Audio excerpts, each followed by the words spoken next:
Vulnerability in itself is strength. It's a power.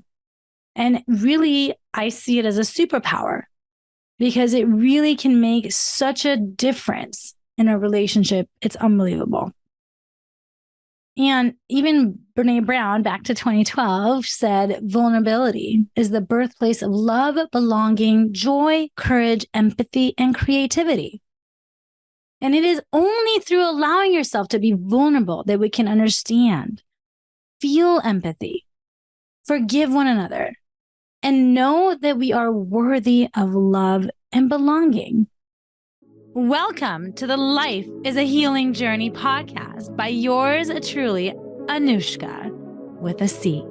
This podcast explores how you can create a true healthy lifestyle and live your life to the fullest in the face of any circumstance by healing and balancing your mind, body, spirit.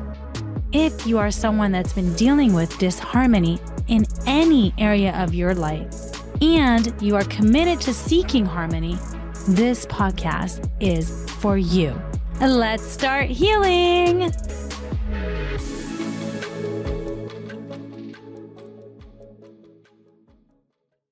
Today's podcast is part 2 from last week's episode because vulnerability is essential and deserves 2 episodes.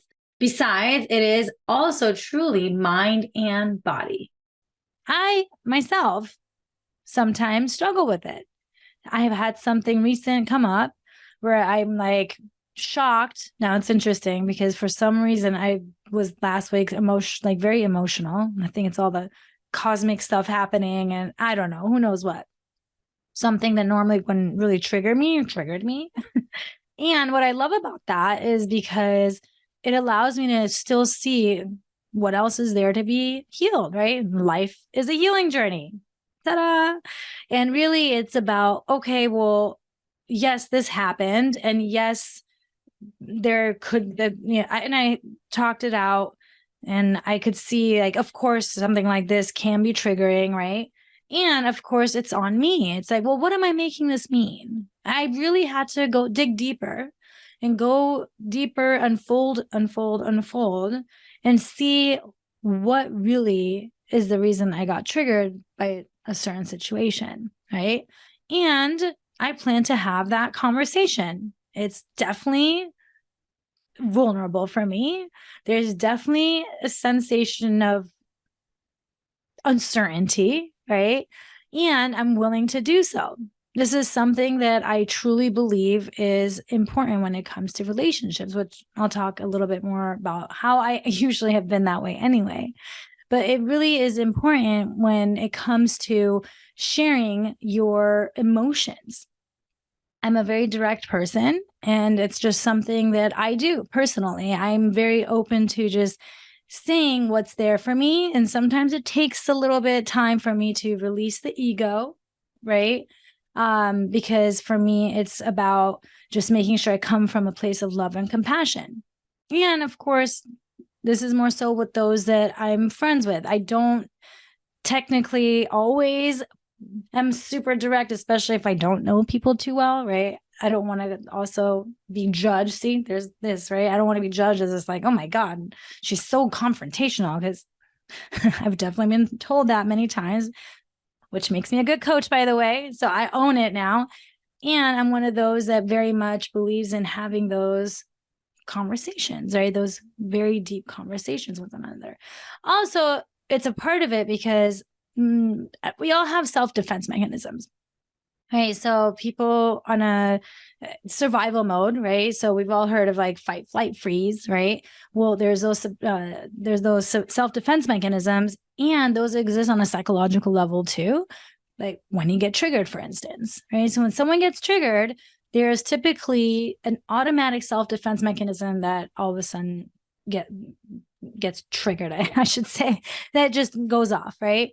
And it's because it's triggers being in danger.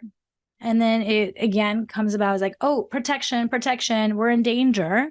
And the automatic comes out, whether it's fight, flight, or freeze. We all have it. when we get triggered. Think about yours. What is the first thing that you do when you get triggered about something, right? Think about what that automatic is. And I've learned that most people have one that is their automatic reaction. It's just what they do automatically. And then there's a secondary one that gets, in a sense, triggered when the issue continues to linger and spiral. So if you're constantly spiraling on something, it hasn't been resolved, there's a secondary one that comes into play. That secondary one is based on different situations, right? It could be one or the other, it could be the same as the first. It all depends. Mine, for instance, I'm very clear that mine is fight. So the very automatic thing that happens for me is I say something. If I'm triggered, something comes out my mouth without any thought. And then next thing I know, I'm like, oh my gosh, I just said that. And that's how I've realized, because I used to think, oh, I have these outbursts.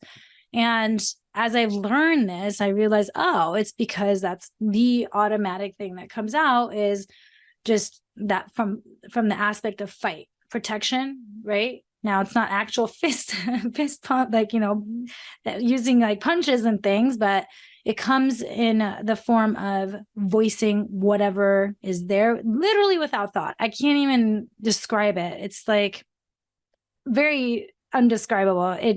I cannot, it's indescribable. It's just all of a sudden I say something, and then I have to just look back and say, wow, I just said that. Thankfully, I've done a lot of work around this, and I'm able to at least do so in a not so aggressive way, let's just say. And it comes across as like I say my thing, and a lot of times I just laugh to kind of lighten the situation. Again, always working on things, right? To really get to a place to be able to even catch it before it comes out. Now, there are those that might automatically just go into shutdown mode. They'll just freeze, and literally they can't say anything. They just freeze in that whatever is happening, like nothing happens. It's just they're shut down. And then there are those that are just like, F this, I'm out. Like they just can't even do it. Like they're out. They just don't even want to deal with it. They might even hang up on you or whatever it is if you're on the phone, right? The automatic. And then the secondary, right? So my secondary, if I'm continuously spiraling about something, immediately I think of, I'm over that. Like, I don't want that relationship anymore. It's like, I'm done. Flight, right? Quit. I'm out of here. Don't want to deal with this. Why do I have to deal with this? I don't need to deal with this, right? So I don't typically go into freeze. I notice I might spiral a little bit. And as soon as I start, and that spiraling too is like freeze, where you're not doing anything about it. Me personally, as soon as the spiraling happens, I'm just like, I start thinking of, why am I even why do I even have this relationship? And I have to catch myself and like, oh, that's just the ego talking, right? Because it feels vulnerable. So again, it's because the ego wants to avoid vulnerability for protection, right? You're being emotionally exposed. So it's like, I'm being like, you feel ashamed if something happened, or you feel taken advantage of, or whatever that may look like. Every person is different, right? Some people, like I said, they shut themselves off from others completely and have no desire to feel connected. So that usually will happen. If you get to the place, there are those that really don't care whatsoever. Now, it's very rare, right? Well, I don't know about rare, but those that do want to get connected with others, you're going to start sensing a type of self-defense mechanism. Now, the ones that don't care about how their actions and words impact others at all typically are either those narcissists or sociopaths, that they just don't care how or what impact they have on other people. That's a whole nother story, right? Vulnerability in itself is strength. It's a power. And really, I see it as a superpower, because it really can make such a difference in a relationship. It's unbelievable. And even Brene Brown, back to 2012, said vulnerability is the birthplace of love, belonging, joy, courage, empathy, and creativity. And it is only through allowing yourself to be vulnerable that we can understand, feel empathy, forgive one another, and know that we are worthy of love and belonging. Emotional courage is sharing our feelings with those that are important to us. When you actually are courageous enough to do so, you are willing to accept your feelings and their feelings as valid and important rather than dismissing others. And being vulnerable allows us to create new ideas and really see fresh possibilities that could have possibly been blocked from our minds. Because when you're closed off and closed-minded, right, you don't see possibilities. You don't see any ideas. You're just spiraling. Your ego's taken over. We take the risk that our creations will be judged poorly or rejected. When you have these ideas and you take the risk, it could be. You never know. Remember the stock market. Always remember the analogy of investing in stocks. And of course, again, feeling inadequate or shame, right? However, you must risk the change of failure in order to have the chance of success. There's that again. It goes together, right? Yes, there's a chance you're going to fail when you do something new, or when you start something new, or when you have a conversation, whatever it is. There is a chance of failure. And you have to risk that in order to have a chance of success. It's like another analogy I always use is like when you go fishing, right? You have to throw that hook in with some bait in order to actually catch something. Otherwise, are you going to ever catch anything if you don't actually throw the hook in, right? I don't fish, so I don't know if I'm saying it correctly. But really look at that. You got to throw it in to see if it actually catches. Otherwise, you're never going to catch anything. You're never going to succeed. And vulnerability has the power to improve these close relationships, making them even closer, stronger, deeper. And as I said myself, because of how, in a sense, direct I've always been. And it's interesting because even before all this transformation, healing, when I was still living in the matrix, let's just say, I always had it within me to really express myself to all those, like my friends and those that I was close to. And really back then, because I had more anger and resentment, it would not come out of my mouth with love and compassion. It would just not come from there, unfortunately. And of course, at times I would build up to the point that I would express myself with that anger and aggressiveness, constantly pointing those fingers, right? And think about it. Whenever you're pointing and blaming someone else, right? One finger pointed to someone else is 3 fingers pointed back at you. So think about that. Always look at it from where can I take responsibility? I definitely did not communicate consciously. It was not from a conscious place at all. It was more like the outburst that I used to have, as I mentioned.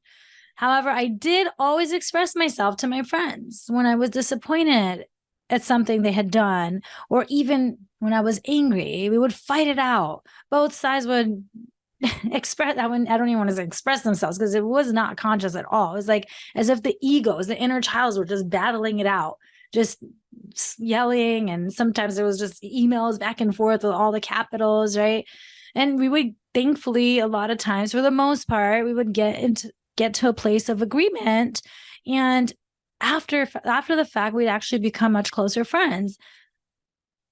Probably the reason so many saw me as their best friends. Like when I was younger, in my 20s, I had a lot of friends that I called best friends too. I had lots of best friends, and they all considered me their best friend as well, because of just this willingness that I had to have these uncomfortable conversations that most didn't. And even sometimes became the middle woman, the middle woman of friends that were holding on to things, right?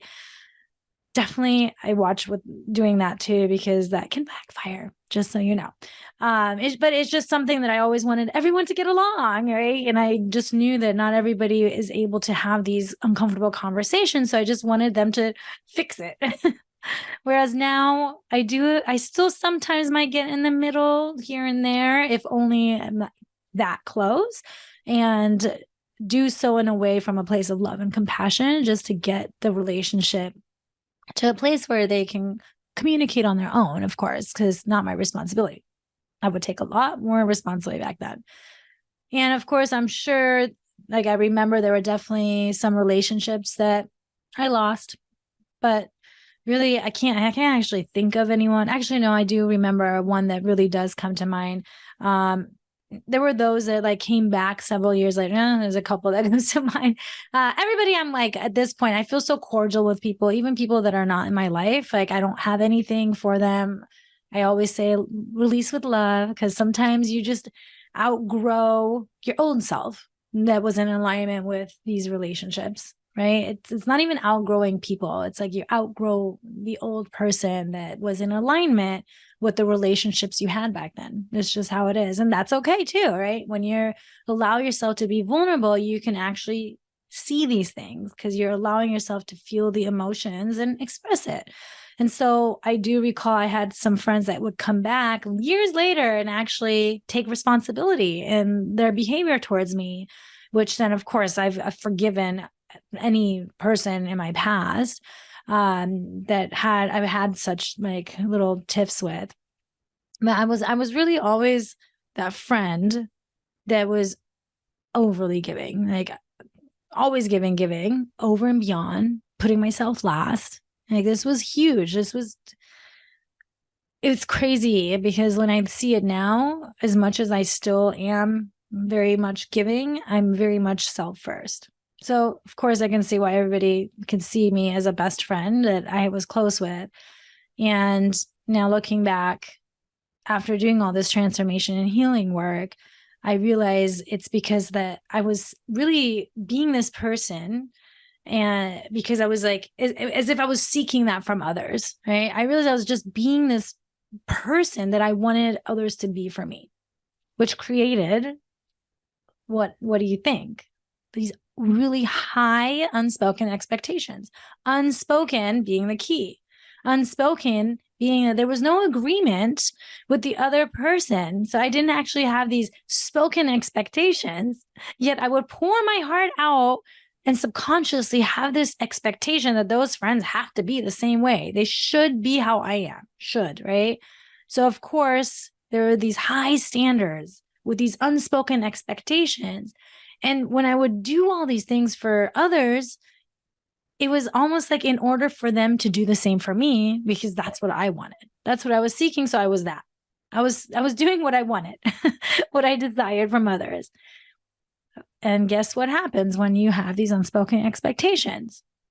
Tons of disappointment, hurt, feelings of betrayal, being taken advantage of.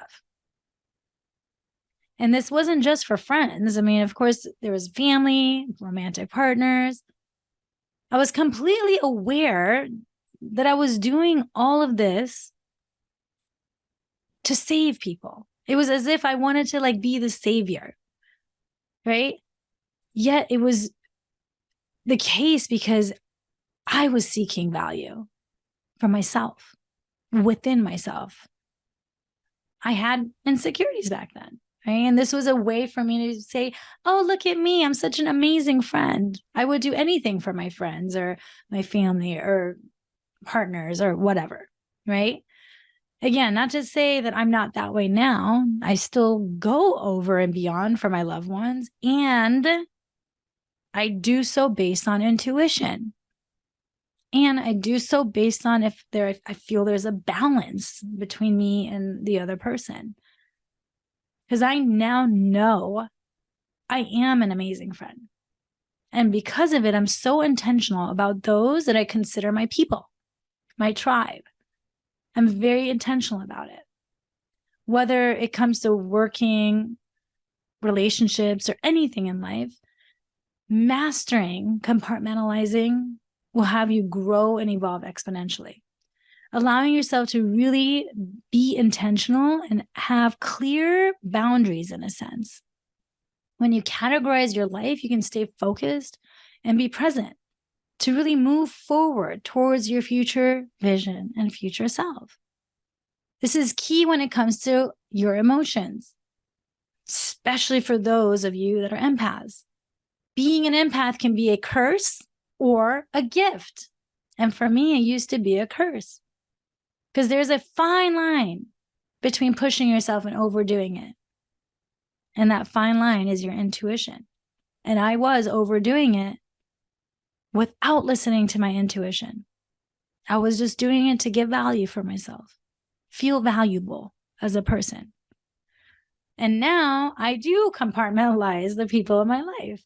Might sound a little crazy. And this is something that I truly believe works the best for me. It allows me to not be very strict or anything. It's not that I compartmentalize it and I treat you differently. I'm still very loving. And I don't have this huge circle like I did in my 20s.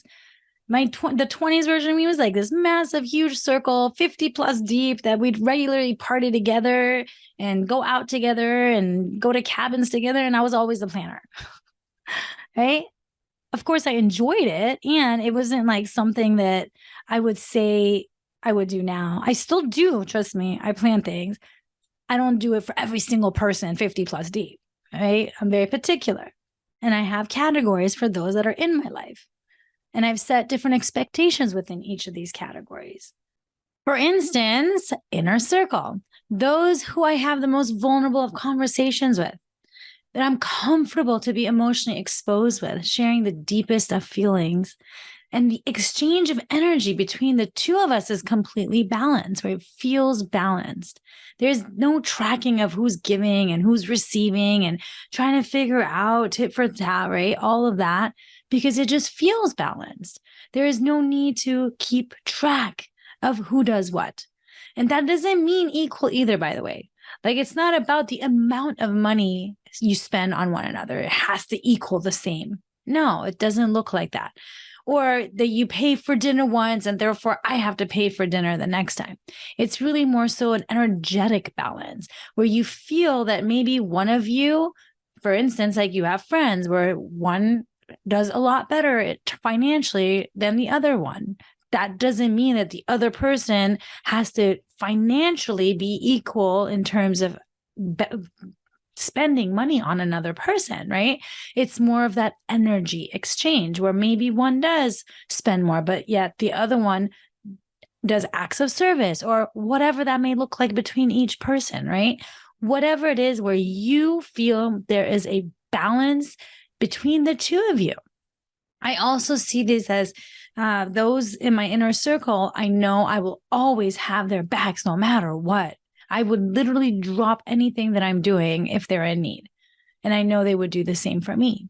That's who I really, truly believe is in my inner circle. And even those that I could talk to for hours on the phone and literally daily, right? So those are the ones I fully trust in every way. And I'm actually able to be all myself, give my entire heart out without feeling that, oh, there may be a chance that there's going to be an imbalance, right? Because that has already been discovered for me. And of course, I do have higher expectations of those that are in my inner circle.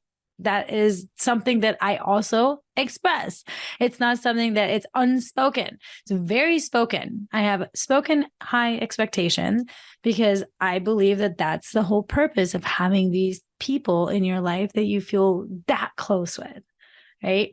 And then there's the outer circle, those that you're still close with, right? I have a ton of people that are in my outer circle and I'm close with them. And it's not that I'm not, and it's not that I wouldn't be myself with them or giving as well. Definitely still do all that, where it's people that we hang out and go to dinner together and enjoy going partying together. And occasionally still have those deep, vulnerable conversations and getting more connected. So all of that is still there. Typically with these friends of mine, I typically am more on a texting basis. Sometimes we have conversations here and there.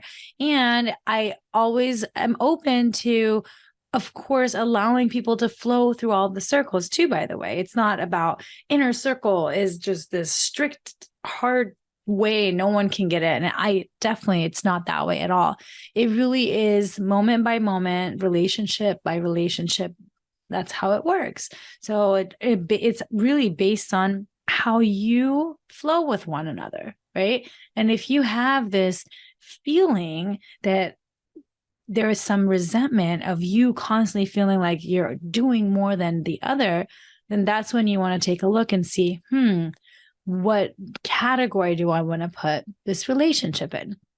It makes it easier for you too to really see, who am I going to be sharing my deepest, darkest secrets and all full vulnerability with, right? Versus those that may not be on that same vibrational match, in a sense, to really get you. And that's okay. Everybody is different. And I have great friends that are in my outer circle as well that I don't share all the things with, because they just might not get it. And I'm okay with that, right? And then I also have acquaintances. So this is the outermost circle. So it's like inner circle, outer circle, and furthest out, right? And most others fall under this. Even for me, like people that I meet and will have like it's a stranger, but I don't really see as people as strangers, because as soon as I feel like a lot of times I connect with people, a lot of times you never know, you might form some kind of a relationship. Excuse me. And this for me is, again, because I allow these boundaries to not be these hard boundaries. I allow people to just flow based on where things are. I'm always open to allowing people to flow in and out of each category. There are times where I've had people that I thought were inner circle, and then I've realized, oh, maybe not. Maybe this person actually is more outer circle. Not something I go and tell anybody, right? This is all just for me to be able to create something that allows me to be who I am and not overextend myself with those that I don't feel in balance with. And of course, depending on how I feel about each relationship in each moment, that's how things shift, right? It's not based on past experiences either. So if you've had someone in your life where, for instance, was your best friend for life and all the things, and then you start again, like the outgrowing part, right? You outgrow the old version of you. And so it no longer seems to be that's the case anymore. Doesn't mean that they have to be completely out of your life. Maybe they're just no longer an inner circle. Maybe they're more in the outer circle, right? I've had those kinds of relationships as well. And that's perfectly fine when you can actually see these categories rather than thinking everybody has to fall into one big category. And that also includes whether they're blood or not. So that's a tough one, because people get very emotionally attached. Whereas I've had to do a lot of work to really just see things as they are. A relationship is a relationship, blood or not, right? And for me, I have like my chosen sister, I always say, right? We're not blood, yet I know we would do anything for one another, like truly like sisters. And I haven't even known her as long as I've known like a lot of others, right? Because time is meaningless. It truly is. Time and space is made up, right? So it could be that. So I met her when I was 21, actually, right before I turned 21. And like we went to college together and all these things, right? So it's not like I've known her since childhood, where some people I have known since childhood. And that doesn't necessarily mean that just because you've known someone the longest, that person's going to have to be, have to be in your life for all your life. It sometimes doesn't work out that way. And again, it's okay. It's really about the connection between two people. And some people that I'm actually the closest with now, I've only known for a couple of years, maybe 2-3 years, right? So it really does take something for me to allow people in my inner circle, because as I mentioned, I have those higher expectations for those that are in my inner circle, because I'm willing to go above and beyond for them. So yes, I have the expectation of those that are considered in my inner circle to also go above and beyond for me. Otherwise, outer circle it is, and that's totally fine, right? I am very aware, this is my protection mechanism too, by the way, of being fully vulnerable and fully emotionally exposed, because yes, of course, there's some healing to be done there, right? And we all have that, because life is a healing journey. So I do recognize that this is just me protecting myself because of past experiences. And I'm okay with that right now. Maybe down the road, things will change and I will make some change. I will do some healing work around all this. But for me, as of now, I just accept people as they are and as they are not, because that's the key. A lot of times we have this expectation of people to be a certain way, and they're just not that way. They are the way they are. It's not everybody loves the same. We all have to like look at it that way. I'm very well aware that not everyone is able to love on the same level. And that's where a lot of times people tend to have or get disappointed, because they think this is how I love, right? There's a thing about love languages too, right? So this is how I love. And if this person isn't doing the things that I would do, then they don't love me, or they don't love me as much as I love them.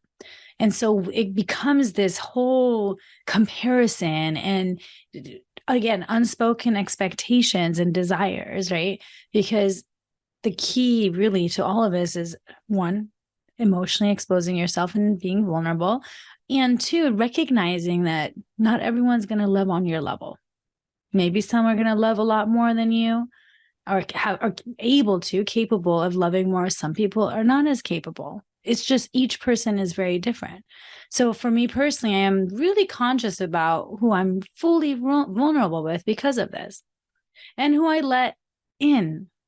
And I don't, again, share myself fully. All of it, though, is based on my intuition. Like, I mean, there are times I play volleyball where I'm very clear not to. I'm very open, by the way. I share everything very, very openly.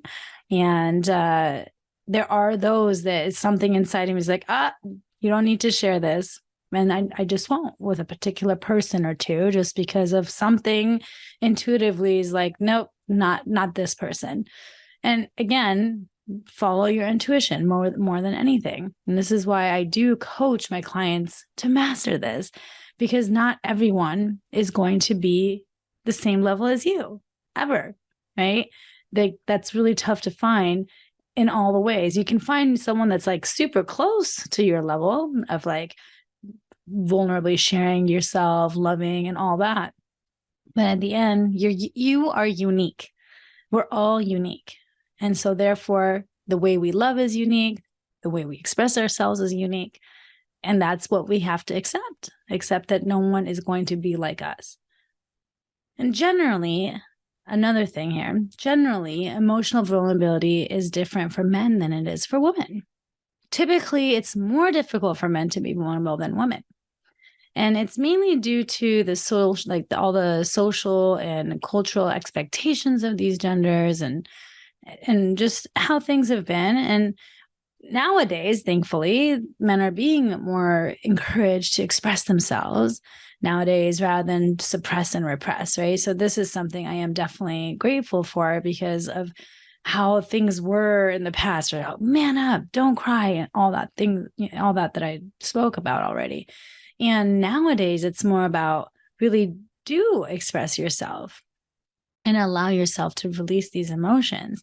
And more than anything, I see it more as the energy aspect of it. I know this is, again, vulnerability is like mind, body, spirit, really. It could probably have been like a 3-part episode here. But really, when you look at this, it's like we have feminine energy and we all have masculine energy.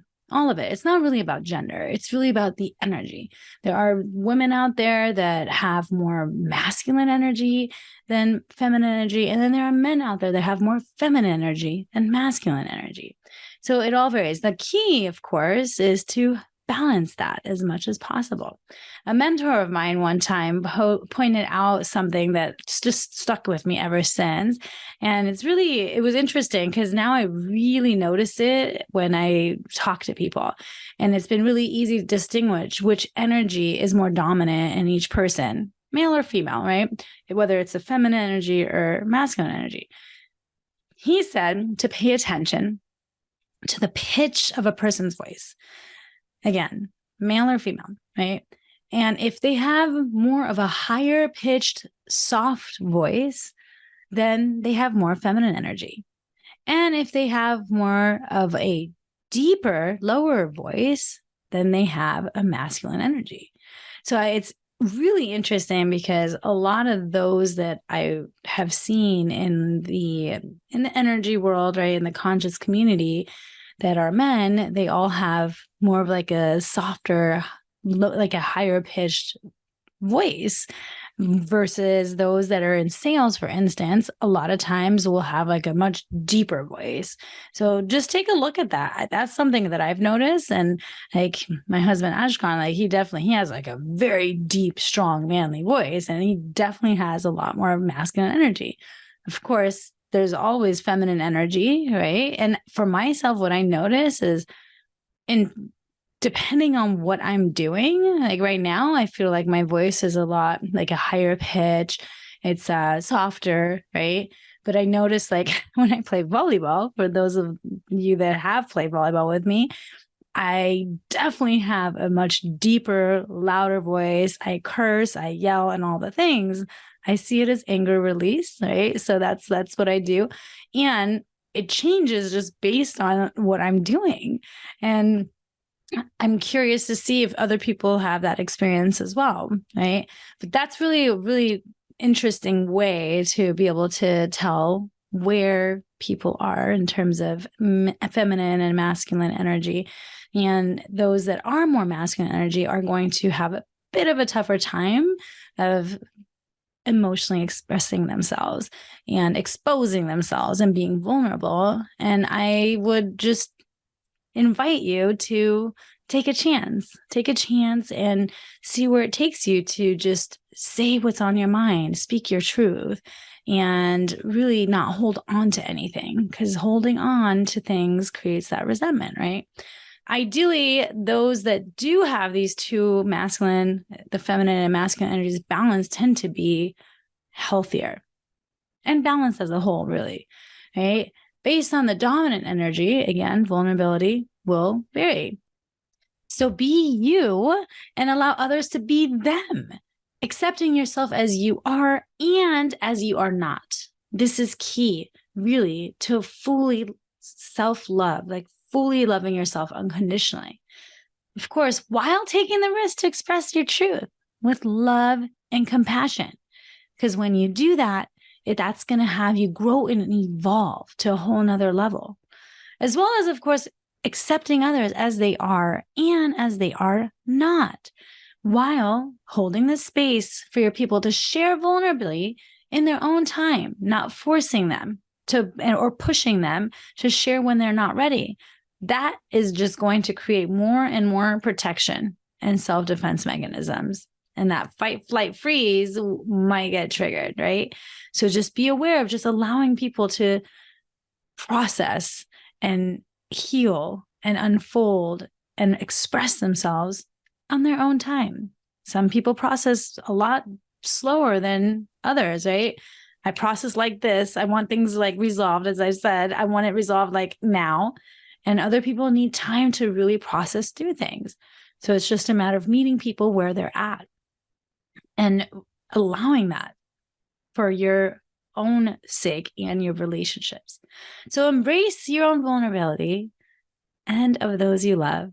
Be open to sharing what you feel and taking those risks when your intuition tells you that the risk is well worth it. Now, for the practice area to integrate into your life. Journal about anything you're holding on to for each person in your life, or maybe people in your past life that still come up and you still have triggers around. Just journal about each. Is this relationship important to you? Are you holding back your love from that person? Have you changed your behavior towards that person? And then connect to your true higher self underneath the ego, underneath the pride, and all the low vibing emotions.